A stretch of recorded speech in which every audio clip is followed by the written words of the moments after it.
नमस्कार दोस्तों। आज हम लोग बात करने जा रहे हैं एक ऐसे सेक्टर की जो ना ऑलमोस्ट कंसिस्टेंट रिटर्न दिया है, नॉर्मलाइज रिटर्न दिया है। और ये सीमेंट सेक्टर की मैं बात करने जा रहा हूँ क्योंकि सीमेंट सेक्टर में काफ़ी लोगों ने निवेश किया है। तो आज हम लोग डिटेल में बात करें सीमेंट सेक्टर की हिस्ट्री क्या थी और यहाँ से क्या लग रहा है और कौन से स्टॉक में इन्वेस्ट करना चाहिए, क्योंकि सीमेंट इंडस्ट्री कह सकते हैं ना कि इंफ्रास्ट्रक्चर की एक बड़ी नींव है। और वहाँ अगर इंफ्रास्ट्रक्चर बढ़ने वाला है तो सीमेंट इंडस्ट्री बढ़ेगी और उसके साथ उनके स्टॉक्स भी बढ़ेंगे। तो चलिए बात करते हैं डिटेल में।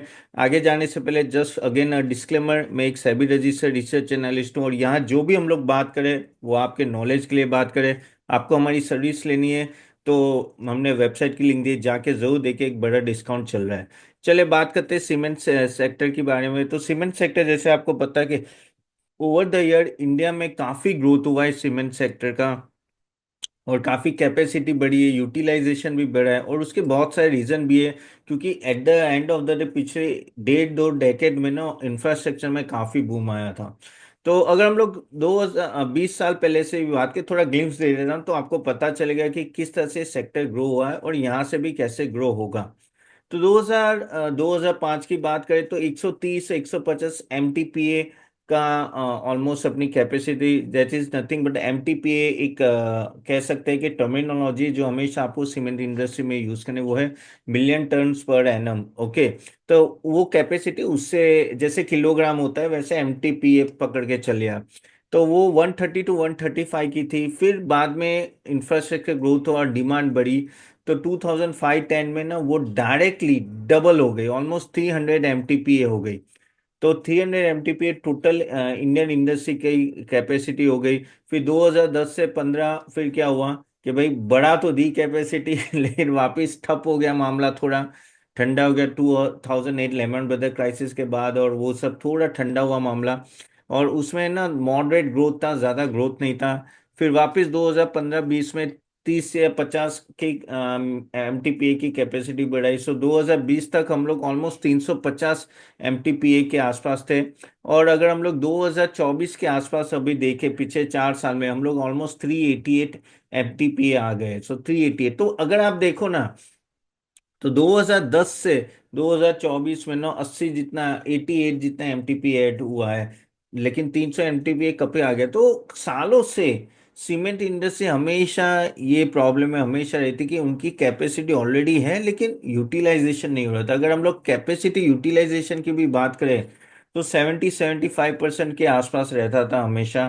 ओके, तो वो आपको चीज देखनी है। इवन अगर हम लोग 2012 की बात करें तो नो, ओवरऑल 75 के आसपास था, 15, 65। 2020 में और कम हो गया 55, क्योंकि फिर वो कोविड आया, उसमें तो 47 हो गया। अब वापिस 65 से 2023 में, और अभी एक्सपेक्टेशन इस साल का ऑलमोस्ट 68 to 71% है। लेकिन आगे जाके ये 70% एंड अबाउट जा सकता है। क्यों? रीजन एक ही चीज है कि at the end of the day जो जैसे जैसे इकोनॉमी ग्रो होती है ना वैसे वैसे आपका यूटिलाइजेशन बढ़ रहा है। सो ऐसा नहीं है कि कैपेसिटी नहीं है। तो यहाँ अंडर यूटिलाइजेशन ज्यादा होता है सीमेंट इंडस्ट्री में कंपेयर टू ओवर यूटिलाइजेशन। ये चीज हमेशा आपको ध्यान है। अगर ओवर यूटिलाइजेशन होता है तो कैपेसिटी बढ़ती है तो आप नया सेल्स ला सकते हो, लेकिन अगर ऑलरेडी इतनी कैपेसिटी है और वो भी पूरी नहीं यूज है तो उसमें ग्रोथ मॉडरेट रहता है। तो ये आपको समझना पड़ेगा जब भी आप इस तरह से सेक्टर एनालिसिस करते हैं। अगेन इसमें से भी अगर हम लोग बात करें 388 में से 153 एमटीपीए की कैपेसिटी तो अकेले अल्ट्राटेक है। अब अल्ट्राटेक कहते हैं ना नंबर वन है। ऐसा कहा जाता है कि अगर सीमेंट इंडस्ट्री में पहला भाव जो डिसाइड होता है ना वो अल्ट्राटेक करता है सुबह उठ के यानी कहावत है कि सुबह उठ के वो देखता है और अल्ट्राटेक वाले बोलते हैं कि चलो आज का सीमेंट का भाव ये रहेगा, क्योंकि बहुत कार्टेल सिस्टम होती है। अगेन हर एक रीजन में अलग अलग भाव चलते हैं तो बहुत खींचा खानतानी होती रहती है। तो क्योंकि आप एक रीजन से दूसरे रीजन पे जाओगे तो आपको टैक्सेस लगे तो वापस प्राइस चेंज हो जाती है। लेकिन हाँ, अल्ट्राटेक का मैक्सिमम है और बातें चल वो प्लान कर रहे हैं कि अभी 153 का ऑलमोस्ट 2030 में 200 एमटीपी लेके जाएंगे। तो अभी भी अगर आप बोलो तो 40% to 45% जो टोटल कैपेसिटी है इंडियन इंडस्ट्री की वो अल्ट्राटेक के पास है। दूसरा नंबर आता है अदानी का। अब आपको पता है कि अदानी ने अंबुजा और एसीसी को कुछ साल पहले खरीद लिया, तो अब उनका 77 मैट्रिक टन की कैपेसिटी नंबर 2 है। अब एसीसी अंबुजा दोनों मिला के वो आगे जाके ऑलमोस्ट 140 MTPA नेक्स्ट 2-3 साल में करने वाला है, तो डबल कैपेसिटी करने की बात चल रही है। श्री सीमेंट तीसरा नंबर पे आता है, जिसके 50 MTPA की कैपेसिटी है, और वो भी आगे जाके 80 MTPA की बात करें 2030 तक। तो सभी प्लेयर्स अपना कैपेसिटी बढ़ा रहे हैं, लेकिन वो देखना पड़ेगा क्या उस तरह से इंफ्रास्ट्रक्चर डेवलपमेंट हो रहा है, क्योंकि अगर वो नहीं हो रहा है और अगर इनकी कैपेसिटी यूटिलाइजेशन प्रॉपर नहीं होगी तो वापस प्रॉब्लम होगी। तो क्या होता है आप समझो, तो भाव नहीं बढ़ते हैं। ओके, अब भाव पे भी बहुत सारी चीजों पे डिपेंडेंट होते हैं, लेकिन आपको ये मैक्रो आउटलुक इसलिए दे रहा हूँ कि कल उठ के ऐसा मत सोचो कि भाई सीमेंट इंडस्ट्री में शॉर्ट है। यहाँ कभी शॉर्टेज नहीं आती, यहाँ प्रॉपर कैपेसिटी यूटिलाइजेशन ही बस वही चीज रहती है। तो इस तरह से अगर आप देखो ना, तो अल्ट्राटेक नंबर 1 है, 22% जो मार्केट शेयर है अभी। हम लोग बात करें तो अल्ट्राटेक का है। अदानी दोनों अंबुजा और एसीसी को मिला के 14% आता है। श्री 8%, दालमिया भारत 6%, न्योको न्यूटिस 4%, रैमको, जेएसडब्ल्यू वो सब 3% से नीचे है। तो बात कहते हैं ना, तो तीन ही कंपनी है अगर बात करें ना जो पूरी सीमेंट इंडस्ट्री चलाती है। एक तो एसीसी 22%, अदानी 14, यानी 36% हो गया, और श्री सीमेंट 8% ले लो, यानी 44%। सो ये तीन ग्रुप है ना, मेनली इंडस्ट्री को संभाल रही है। और अगर दामने लगे तो वो अनदर 6, यानी 50% तो ऐसे हो जाते हैं। अभी हम लोग अगर मार्जिन की बात करें ओवरऑल, ये आपको सेक्टर में जानना इसलिए जरूरी है क्योंकि ना मार्जिन से ही पता चलेगा कि स्टॉक प्राइस कैसे बढ़ता है। देखो, अगर हम लोग अल्ट्राटेक बात कर ले, अंबुजा, एसीसी, उन लोगों ने डिसेंट रिटर्न दिया है। अगर अल्ट्राटेक इतना बड़ी कंपनी होने के बावजूद भी है ना, पिछले 5 एक साल में ना ठीक ठाक रिटर्न ही दिया है, मार्केट बीटिंग रिटर्न दिया है। So that is a good thing. Okay, even ACC Ambuja में खास करके ठीक ठाक रिटर्न दिया है, और शी सीमेंट ने ओके ओके, क्योंकि उसका वैल्यूएशन बहुत हाई है। लेकिन यहाँ से मैं आपको एंड में दो स्टॉक्स भी बोलने वाला हूँ जो मुझे ऐसे लग रहा है कि यहाँ से ठीक ठाक रिटर्न आपको दे देंगे। ओके, सो अगर हम लोग प्रॉफिटेबिलिटी और मार्जिन की बात करें ना, तो अगर पीछे 4 साल में भी अगर बात करें तो 2022 अच्छा रहा, 21 कम रहा था क्योंकि 13% ग्रोथ था, क्योंकि कोविड का क्राइसिस और वो, तो 20 से 22% इबिटा था। फिर बेसिकली 2022 में वो 22% ग्रोथ हो गया, क्योंकि सडनली कोविड के बाद बढ़ा तो वहां ग्रोथ हुआ। 23 और 24 में 10 से 12% के बीच में रहा है, लेकिन मार्जिन गिर गया, क्योंकि क्या हुआ था कि ऑयल प्राइसेस बढ़ गए और रॉ मटेरियल प्राइसेस बढ़ने की वजह से काफी हद तक प्रॉब्लम आ गई। तो वही होता है, रॉ मटेरियल प्राइसेस बढ़ता है तो आपका डायरेक्टली कहते हैं ना कॉस्टिंग बहुत बढ़ जाता है, और वही कुछ सालों में हुआ है। सो यहाँ अगर हम लोग ओवरऑल अगर इंडस्ट्री की बात करें, तो अभी मुझे ऐसा लग रहा है, और जो हो भी रहा है, कि ये अभी है ना, अभी अगर आप देखो ना, अब से 8 से 10 सीमेंट प्लेयर्स है। आगे जाके ये कंसोलिडेशन होगा, तो बहुत सारे एक दूसरे को एक्वायर करिए। जैसे दो 2018 की बात करें तो अल्ट्राटेक ने बिनानी सीमेंट को एक्वायर किया था, उनका 6 MTPA का कैपेसिटी था। इसी में 2019 में बेसिक अल्ट्राटेक ने सेंचुरी सीमेंट को भी एक्वायर किया, उनका 14। तो काफी एक्विजिशन मोड पे अल्ट्राटेक जा रहे थे। फिर 2022 में बड़ा प्लेयर आया, वो था ये अदानी, और उसने एसीसी और अंबुजा को एक साथ नो बाय कर लिया था। 66 MTPA की कैपेसिटी थी। अंबुजा बाद में शांगी सीमेंट को बाय किया, उसका 6 MTPA की कैपेसिटी। और फिर अल्ट्राटेक ने वापिस इंडिया सीमेंट को बाय किया, वो है 15 15 MTPA की कैपेसिटी। तो आप देखो, अल्ट्राटेक भी एक्विजिशन मोड में है। इवन अदानी सीमेंट तो नहीं बोल रहे, बल्कि इसी से अंबुजा भी एक्विजिशन मोड पे। तो इन सब चीजों की वजह से क्या हो रहा है कि आगे जाके यहाँ कंसोलिडेशन होगा। जैसे आपको पता है टेलीकॉम इंडस्ट्री में क्या होता, इनिशियली जब वो बबल फूटा, 2G स्कैम और वो सब था, तब कितने सारे प्लेयर्स है, करेक्ट। फिर कंसोलिडेट हो गया, होता गया होता गया, छोटे छोटे प्लेयर बाहर निकलने लगे। यहाँ ज्यादा एक्विजिशन तो नहीं होता, लेकिन लोग प्लेयर्स ही बाहर निकलने, और एट द एंड अभी तीन ही कंपनी मेन है। चाल पकड़ लो, तो चार ही मेन कंपनी चला रही है। तो वैसे यहाँ भी ऐसी पोजीशन हो सकती है आगे जाके, यहाँ छोटे छोटे प्लेयर निकल जाएंगे, क्योंकि ये बड़े बड़े प्लेयर्स अगर 40 45 30 50% कवर करने लगे तो छोटे लोगों का स्कोप कम रहता है, तो वो चीज आपको थोड़ा कंसोलिडेशन देखना पड़ेगा। लेकिन इसमें वही होती है, कंसोलिडेशन एक पार्ट है, दूसरा एक पार्ट जो सीमेंट इंडस्ट्री के लिए कंसोलिडेशन होता है ना, अच्छा ये पार्ट को मैं कंटिन्यू करता हूँ। तो क्या होता है कि प्राइसिंग पावर आपका नहीं रहता है कंसोलिडेशन में, ये होता है ना कि अभी लोग मार्केट शेयर गेन करना चाहते हैं, मार्केट शेयर गेन करना चाहते हैं तो प्राइसिंग में प्रॉब्लम होता है। दूसरा दूसरा प्रॉब्लम प्राइसिंग में इसलिए भी होता है कि ओवर कैपेसिटी है। अरे भाई हमेशा 75 70 75 की कैपेसिटी मैक्सिमम यूज हो रही है। ऊपर से मैंने बताया है कि ऑलरेडी नेक्स्ट फ्यू इयर्स में 200 एमटीपीए की और 2030 तक और कैपेसिटी यूज होगी, तो भाई कहाँ से आप इसको फिर प्राइसिंग मॉडल में चेंज ला पाए, तो वो एक दूसरा है। सीजनैलिटी काफी रहती है ना, डिमांड डीप हो जाती है मॉनसून में, मॉनसून जैसा ही होता है तो वर्कर्स चले जाते हैं अपने घर, और फिर नॉर्मली बहुत बड़ा डीप होता है। फिर कार्टेल रेगुलेशंस काफी हद तक चल रहा है, एलिगेशन चल रहा है, तो आगे जाके ये कार्टेल किस तरह से बिहेव करेगा। Of course last time penalty भी लगाई थी सीसीआई ने, लेकिन ये सब चलता है, आप कुछ नहीं कर सकते। और एनवायरमेंटल थोड़े कंसर्न है, लेकिन ठीक है। सो ओवरऑल ये सब चीजों के वजह से ना आपको हमेशा ध्यान है। और जैसे मतलब बहुत ही टफ कंपटीशन है, बहुत ही टफ कंपटीशन है। जैसे एयरटेल और जियो की जो टफ कंपटीशन थी उसमें ये दोनों कमाए नहीं थे, अभी जाके उन्होंने प्राइसेस चेंज की, और आगे अभी उनको लगा, जियो को लगा भाई ठीक है अभी बढ़ाना चाहिए क्योंकि अभी तीन ही मेन प्लेयर बचे हैं, और अभी देखो कि तो थोड़ा प्रॉफिटेबल दे, तो इसमें भी ऐसा होगा आगे जाके। हाँ, ग्रोथ अपॉर्चुनिटीज बहुत सारी है कि भाई एक तो इंफ्रास्ट्रक्चर, फिर हाउसिंग, फिर पर कैपिटा कंजम्पशन अगर बढ़ता है, इनोवेशन, सेक्टर कंसोलिडेशन, ये सब सारी ग्रोथ अपॉर्चुनिटीज आगे जाके आएगी, जो सबको पता है कि भाई इकोनॉमी ग्रोथ होगी तो ऑफ कोर्स सीमेंट में ग्रोथ होने वाला है एंड ऑल दैट। और ये सब वजह से प्लस ये सब बड़े हाथी है, तो डिजिटाइजेशन से लेके टेक्नोलॉजी में काफी सारे चेंजेस आएंगे। लेकिन तो भी अगर हम लोग बात करें कि चलो आप बोलोगे तो अपन ठीक है 75% करें, तो हम लोग एक्सपोर्ट तो कर सकते हैं, लेकिन नॉर्मली सीमेंट में एक्सपोर्ट कम होता है, ओके, और वो प्रोडक्ट ही ऐसी है। और अगर हम लोग वो क्या होता है कि आपको प्रोडक्शन अपने वहाँ रखना पड़ता है, लेकिन यहाँ भी सबका बड़ा बाप वही है, चाइना। अगर मैं थोड़ा ग्लोबल आउटलुक देखूं कि भाई ओवरऑल वर्ल्ड ओवर में इंडस्ट्री कैसी है, तो चाइना की ऑलमोस्ट 2 बिलियन टन्स की इंडस्ट्री है। सोचो कहाँ है, हम 388 मिलियन टन की बात करें, वो 2 बिलियन, यानी हमसे 5 गुना बड़ी कैपेसिटी है। ओके।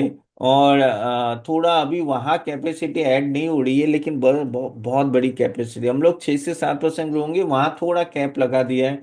अगर यूएसए की बात करें उसकी 90 मिलियन टन है। अब सोचो ये हम लोग यूएसए से 4 गुना ज्यादा कैपेसिटी है, उनका ग्रोथ 1 से 2% होता है। इवन वियतनाम टर्की का 80 से 100 है। ओके, तो इवन अफ्रीका वहाँ भी थोड़ा ऐसा ही है। लेकिन यूएसए क्यों है, क्योंकि वहाँ टेक्नोलॉजी ड्रिवन इंडस्ट्री है, वहाँ ज्यादा टेक्नोलॉजी में ज्यादा फोकस है, इंफ्रास्ट्रक्चर बन गया उनका जो बनना था। अरे ज्यादा अभी उस पे फोकस नहीं है, ज्यादा ये टेक्नोलॉजी साइड है, जैसे ये एआई हो गया और वो सब। तो उसके वजह से वहाँ दबदबा वहाँ टेक्नोलॉजी का है, ना कि इंफ्रास्ट्रक्चर का। बट इंडिया में चाहिए इंफ्रास्ट्रक्चर, क्योंकि और हमें आगे बढ़ना है, तो थोड़ा ये चीज ध्यान में रखना पड़ेगा। अभी आप बोलोगे कि तो आगे कुछ सालों में क्या आउटलुक लग रहा है, कैसा आउटलुक लग रहा है। आगे कुछ सालों में भी डिमांड अगर हम लोग बात करें ना, तो 3 4 साल में 6 से 7% से डिमांड बढ़ सकती है। ठीक है, और अपनी कैपेसिटी जैसे मैंने बोला ना कि मे बी 300 400 यहाँ से कैपेसिटी होगी, तो 700 से 750 मैट्रिक टन बाय 2035 हो सकती है। ओके, 2035 के यहाँ से 10 साल की बात कर रहा हूँ, तो ऑलमोस्ट अनदर 80% कैपेसिटी ऐड हो सकती है, लेकिन यूटिलाइजेशन तो उतना ही रहेगा। क्योंकि क्या होता है कि आपकी डिमांड बढ़ती है लेकिन यहाँ कैपेसिटी भी बढ़ती जाती है, तो यूटिलाइजेशन वही 70 75 से होगा, तो वो चीज आपको थोड़ी ध्यान में रखनी है। एंड ओवरऑल भी अगर हम लोग बात करें तो ये सीमेंट सेक्टर बड़े बड़े प्लेयर्स का काम है।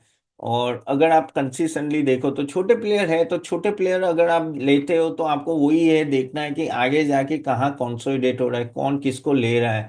क्योंकि ये सब चीजें बहुत होगी एमएनए, वो क्या है कि दो बड़े ग्रुप आ गए, एक है बिरला ग्रुप जो अल्ट्राटेक है, और दूसरा है अदानी ग्रुप। और वो दोनों की फाइट में छोटे छोटे प्लेयर्स यहाँ से वहां कहीं ना कहीं किसी से मिलते जाएंगे। वही होता है ना, जैसे अभी पूरी जैसे बीजेपी एक बड़ी पार्टी हो गई या कांग्रेस बड़ी पार्टी हो गई तो वैसी बात हो जाती। तो सीमेंट सेक्टर ओवरऑल ऐसा कोई कोई चांस नहीं कि ये ग्रो नहीं हो सकता है, ग्रो हो सकता है, लेकिन वही है कि आपको ऐसे स्टॉक्स लेने हैं जो डोमिनेंस में रहे। तो अगर मुझे बोले कि अगेन मैं, आप बोलोगे भाई तपन कौन से स्टॉक रेकमेंड करते हो आपके हिसाब से, तो देखो ये मैं सिर्फ इंफॉर्मेशन दे रहा हूँ, इसको खुद को एनालिसिस करना है और रिसर्च कर करना है, लेकिन मुझे यहाँ दो स्टॉक काफी अच्छे लगते हैं। एक तो है अल्ट्राटेक सीमेंट और है अंबुजा सीमेंट। दोनों बड़े प्लेयर है, जायंट है, और आगे जाके नो ये कंसिस्टेंटली ग्रो हो सकते हैं। अब अल्ट्राटेक की बात करें तो सीरियसली नो काफी हद तक नो सही पोजीशन में है। उसके काफी सारे रीजन भी है, क्योंकि UltraTech at the end of the सालों से नंबर वन पोजीशन पोजीशन बना के रखे। हाँ, अदानी चैलेंज करेगा कि भाई वो नंबर वन बनना चाहते हैं, लेकिन अल्ट्राटेक ऐसे पीछे नहीं हटेगा। जैसे अदानी आया है तो एक्विजिशन चालू कर दिया। और अगर हम लोग 5 साल का भी एवरेज रिटर्न देकर, अल्ट्राटेक का 24% है, अंबुजा का भी 25% है। ठीक है, अब अभी इतना गिरा नहीं है, अपने टॉप से 11-12% नहीं गिरा है, इंडेक्स से तो कम ही गिरा है। तो ये क्या बताता है कि ये स्टॉक स्ट्रांग है। अंबुजा ज्यादा गिरा हुआ है, ऑलमोस्ट 29 to 30%, लेकिन वो आपको पता है अदानी ग्रुप के वजह से गिरा हुआ है। अदानी ग्रुप का थोड़ा वो चल रहा है ना अपना, कहते हैं ना कि ये एलिगेशन और no bribery case and all that, तो सबको लगता है भाई अंबुजा में भी इम्पेक्ट आएगी। तो आगे जाके ये अंबुजा भी कैपेसिटी ऐड कर रहा है, अल्ट्राटेक भी ऐड कर रहा है, और डोमिनेंस पोजीशन में है। तो अगर 3 साल के भी रिटर्न देखे ना, तो वो मार्केट बीटिंग रिटर्न दोनों ने दिए हुए हैं। P ratio and all that no अभी थोड़ा नीचे आ रहा है। मेन तो इसमें ईवी बाय ईबिटा देखना पड़ता है। So EV by EBITDA of course ना अल्ट्राटेक का काफी हाई है, one of the industry highest जो 25 का है valuation perspective. EV by EBITDA हमेशा आपको देखना है जब आप सीमेंट कंपनी की बात करो, और कंपेयर टू अंबुजा है अराउंड 14। सो उस तरह से वैल्यूएशन थोड़ा अल्ट्राटेक का हाई है, लेकिन जैसे मैंने बोला डोमिनेंस पोजीशन में या एग्जिस्टिंग का, और आगे जाके एक्विजिशन कैसे करते हैं वो देखना है। सो मेरे हिसाब से अगर मुझे पूछो ना, तो मुझे ये दो कंपनी, हाँ छोटे छोटे कंपनी है जैसे जेके लक्ष्मी है या जेके सीमेंट है, वो भी ठीक ठाक लग रहे हैं, लेकिन अगर बड़े में बात करूं तो मुझे ये दो स्टॉक ज्यादा अच्छे लग रहे हैं। अदानी का थोड़ा मामला ठंडा हो जाए तो अंबुजा सही में बहुत ही नीचे के लेवल पे पड़ा हुआ है, और उसका वैल्यूएशन काफी लो है कंपेयर टू, अगर हम लोग अल्ट्राटेक की बात करें या श्री सीमेंट आपको पता है ना, it is one of the costliest stock in cement industry. Almost 88 का पी है, 82 का पी है। ईवी बाई ईबिटा भी काफी हाई है, लेकिन वही है कि इसने ना ओवर द इयर्स, अगर हम लोग सेल्स और प्रॉफिटेबिलिटी की बात करें ना, तो ठीक ठाक है, लेकिन प्रॉफिट इतना बड़ा नहीं है। लेकिन उसने बीच में जबरदस्त जबरदस्त रिटर्न दिया है। सो लेकिन पिछले 1 साल का रिटर्न एंड ऑल दैट, 5 साल का उसका कम है, क्योंकि ऑलरेडी 5 साल पहले बहुत बढ़ चुका है। और बाकी जेके और जेके लक्ष्य मैंने आपको कुछ नाम दिए, मैं ज्यादा डीप में नहीं जाता हूँ, लेकिन या तो बड़े में अगर मैं बोलूँ तो या ये दो अच्छे लग रहे हैं। तो गाइस यहाँ तक रखते हैं, मैं ट्राई करता हूँ गाइस आपको सिंपल भाषा में समझाने का, बहुत टेक्निकल नहीं जाता हूँ, क्योंकि टेक्निकल जाओगे तो आप लोग ही खो जाओगे। ओके, तो चले यहाँ तक रखे, होप आपको ये अच्छा लगा होगा। अच्छा लगा है तो do like it and share it. अगर आपके पास ये स्टॉक है तो जरूर लिखिए, और आपके कोई भी क्वेश्चन है other than this related to stock और sector, please write it down. आज शाम को एक लाइव सेशन है 8 बजे का, जरूर अटेंड कीजिएगा, it will be very very helpful to you. So do attend that session without fail. Okay, और मैं चलिए आपके Q&A ले लेता हूँ जरा, क्वेश्चंस ले लेते हैं जरा। सो क्वेश्चंस की बात करें तो 1 मिनट। Sir please 1 minute. हाँ, तो comment on Naveen fluorine, IND 14700 बोले, please comment about Naveen fluorine and alkyne amines. Way Naveen fluorine alkyne amines, honestly अभी थोड़ा आपको वेट करना पड़ेगा दोनों को। अल्काइन एमाइंस की तो हालत बहुत टाइट है, केमिकल सेक्टर ऊपर आने में थोड़ा टाइम लगेगा। अगर आपके पास 1-2 क्वार्टर हो तो रुक जाओ आप, शायद रिकवरी आ जाए, क्योंकि मार्केट भी थोड़ा रिकवरी मोड में आ रहा है। तो होपफुली आगे जाके आपको यहाँ थोड़ा रिकवरी दिखे, तो वो चीज़ आपको थोड़ी ध्यान में रखनी पड़ेगी। ठीक है, Bhanuka discard despite negative outlook most of analyst Vodafone idea is showing strength around 7। Well honestly मैं तो भानु प्रताप जी नो वोडाफोन आइडिया के लिए ना ही बोलूंगा, क्योंकि मुझे तो यहाँ प्रॉब्लम ही लग रहा है, बहुत ही बड़ा प्रॉब्लम लग रहा है। उनकी जो 2.5 से 3 लाख की लायबिलिटी है, पता नहीं कैसे रीपे कर पाएंगे। It's not easy to repay this type of big liability. And overall अगर हम लोग बात करें तो things are changing here. And analyst आप बोल रहे हैं तो उनका काम है बोलना, लेकिन आप देखो कि लॉन्ग टर्म में क्या ये क्या होगा। मुझे लॉन्ग टर्म में इतना फ्यूचर दिख नहीं रहा है, so that's why I will say no only for this stock. Okay, fine organics and Vinati organics. Well, fine organics and Vinati organics में वही है कि जैसे मैंने बोला कि आपको वेट करना पड़ेगा। स्टॉक में कोई खराबी नहीं है, लेकिन डिमांड ही नहीं है तो क्या करोगे। सो सेल्स बढ़ेगी नहीं तो प्रॉब्लम होगी, तो you have to wait for some time. Shakti pumps at नीचे पंकज जैन बोले शक्ति पंप्स का क्या करना है, स्कीपर। वही शक्ति पंप्स एंड स्कीपर दोनों नीचे के लेवल पे अगर आपको दिखे Pankaj ji, you can think about it again. ये सब जो मैं शॉर्ट में बोल रहा हूँ, please please do your own research before investing. Alok 6K3 बोल रहे कि ट्रूली इंफॉर्मेटिव ऑसम सर। आप सीमेंट एंड स्टील सेक्टर पे वीडियो बनाओ। वेल, सीमेंट पे तो आज बना ही दिया है। हेल्थ केयर एंड इंफ्रा, चलो पक्का हम लोग कुछ बनाते हो करते हैं, ठीक है। तो सुजलॉन डेट फ्री हो गया है क्या, कर सकते हैं। रिलायंस पावर भी डेट फ्री हो गया है, क्या कर सकता हूँ। वह सुजलॉन मुझे तो भी ठीक लग रहा है। हाँ, थोड़े नीचे के लेवल पे अगर आप देखो नो उसका ओवरऑल मुझे ऐसा लग रहा है कि आगे जाके थिंग्स में चेंज। अभी काफी नीचे आ गया है एंड स्लोली एंड ग्रेजुअली अगर at every dip no if you want you can take it. थोड़ा टाइम देना पड़ेगा, लेकिन सही अच्छी पोजीशन में। यूएस में प्रॉब्लम होगी तो इंडिया में आएगी, 100% आएगी। यूएस में प्रॉब्लम होगी तो इंडिया में आ सकती है, लेकिन इस बार थोड़ा उल्टा है। इस बार यूएस में प्रॉब्लम आ रही तो हम लोग चल रहे हैं, क्यों? क्योंकि यूएसडी डॉलर अगर वीक होता है तो क्या होता है कि at the end of the day FI यहाँ से कम बाहर निकलते हैं। सो मेन है अपना यूएस इंडेक्स, जो वो 103 के आसपास आ गया, जो 110 पहुंच गया, वहां बड़ी पॉजिटिव है। तो उसकी वजह से एफआई थोड़ी सेलिंग कम कर सकता है। एंड यूएस में अगर प्रॉब्लम आती है तो वो पैसा कहीं और चाइना इंडिया और वहाँ हर जगह घूम सकता है। तो that is the thing you have to understand. तो अभी तो वो नीचे जाए तो अपने लिए अच्छा है, ठीक है। अनदर सर संजीव हेगड़े बोले can you tell me fundamentals of Pushpak industry. Pushpak Shri Pushkar, Pushpak, 1 minute. कौन सा है? पुशाक, पुशाक, पोषक, पोषक, सॉरी। नहीं, मिल नहीं रहा है यार। PAUSHA के, PU, जस्ट अ मिनट। हाँ, पोषक लिमिटेड। सो वो स्पेशलिटी केमिकल में ही है। 1 मिनट में चेक कर लेता हूँ। सो वो भी 37% डाउन है ओवरऑल में देखूँ तो। ठीक है, ROE ROC no, sales profit growth भी ठीक ठाक ही है, ज़्यादा नहीं है। ओके, और P play and all that थोड़ा नीचे ही है। तो मेरे हिसाब से ना स्टॉक आपको वेट करना चाहिए थोड़े टाइम तक। नो, अभी तो नेगेटिव रिटर्न ही दिया है 3 साल का, लेकिन थोड़ा वेट करो। लेकिन इतना परफॉर्मिंग स्टॉक नहीं है ये, इतना कुछ सेल्स में बढ़ नहीं रहा है, दैट इज द प्रॉब्लम। मेरे हिसाब से नई बाइंग तो मैं नहीं बोलूंगा, आपके पास है तो वेट कर लो, बट सेल्स और प्रॉफिटेबिलिटी ऐसे बढ़ नहीं रही कि जैसा बड़ा नो फ्यूचर आउटलुक दिखे, ठीक है। चले यहाँ तक रखते हैं guys. So thank you very much, hope आपको ये सेशन अच्छा लगा। आज हम लोग 8 बजे मिल रहे, लाइव सेशन होगा पोर्टफोलियो पे। If you want you can attend that, it will be very very helpful to you. ठीक है, तो मिलते हैं शाम को 8 बजे। See you then, bye bye.